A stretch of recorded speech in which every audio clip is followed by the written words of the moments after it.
সাতক্ষীরার এক ময়দানে প্রতিদিন একসঙ্গে ইফতার করেন ৬,০০০ মুসল্লি। দিনভর ইফতার তৈরিতে চলে বিশাল কর্মযজ্ঞ। মাগরিবের আজানের আগেই দূর দূরান্ত থেকে ছুটে আসেন মুসল্লিরা। মহান আল্লাহর সন্তুষ্টির আশায় ৯০ বছর ধরে প্রতি রমজানে মাস জুড়ে চলে এই আয়োজন। এ গ্রেড ক্লিংকারের কনফিডেন্স সিমেন্ট, বাংলাদেশের হৃদয় জুড়ে। ৬,০০০ মুসল্লির ইফতার প্রস্তুতের ব্যস্ততা। কালীগঞ্জ উপজেলার নলতা কেন্দ্রীয় আহসানিয়া মিশনে প্রতি বছরই হয় ব্যতিক্রমী এ আয়োজন। আমাদের এখানে স্বেচ্ছাসেবক আছে প্রায় ৩৫০র মতো। তারা পারিশ্রমিকবিহীন তারা এখানে কাজ করে, কর্ম করে সওয়াবের আশায়। একসাথে সবাই দিন শেষে ইফতারি করে সব আনন্দদায়ক মুহূর্ত কাটানোর জন্য আমরা এখানে আসি। ইফতার তৈরি শেষে স্বেচ্ছাসেবকরা ইফতার বন্টন শুরু করেন। বিশাল ময়দানে সারি সারি গ্লাস প্লেটে বন্টন হয় ৭ পদের ইফতার। থাকে সিঙ্গাড়া, সিদ্ধ ডিম, ছোলা, কলা, খেজুর সহ বিভিন্ন পুষ্টিকর খাবার।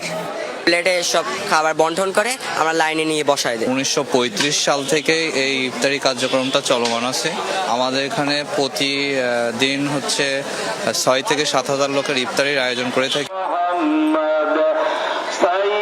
মাগরিবের আগেই দূর দূরান্ত থেকে ছুটে আসেন মুসল্লিরা। ইফতার আয়োজনে অংশ নিতে হাজার হাজার মুসল্লিতে পরিপূর্ণ হয় মাঠ। ৫-৬ হাজার মুসল্লি একত্রিত এখানে ইফতারে সমবেত হয়। তো আমিও আজকে সেই ইফতারে অংশ নেওয়ার জন্য এই সাতক্ষীরা থেকে আসছি। এখানে ইফতার করতে আসছি, এটা আমাদের সাতক্ষীরার খুবই ঐতিহাসিক একটা ব্যাপার। রমজান মাসে ৩০ দিন ব্যাপী ইফতারি দেওয়া হয়, আর আমরা সেই ইফতারির উদ্দেশ্যে আসি। সম্পূর্ণ আল্লাহ এবং আল্লাহ রসুলের যে নিয়ামত, সেই নিয়ামতটি ভোগ করার জন্য আমরা আসি। আহসানিয়া মিশনের এই ময়দানে দৈনিক ইফতার করেন ৬,০০০ মুসল্লি, যার সবটাই আয়োজন হয় দানের অর্থ দিয়ে। প্রতিদিন প্রায় ২,৬০,০০০ টাকা খরচ হয়। কেউ এককভাবে বহন করেন, আবার কোনো দিন কয়েকজন মিলিতভাবে এই অর্থ বহন করেন। বর্তমানে এখানে প্রায় ৩০০ স্বেচ্ছাসেবক কাজ করছে। সৃষ্টির সেবার মধ্য দিয়ে স্রষ্টার সন্তুষ্টি লাভের আশায় ১৯৩৫ সালে এই ইফতার মাহফিলের সূচনা করেন খান বাহাদুর আহসানুল্লাহ।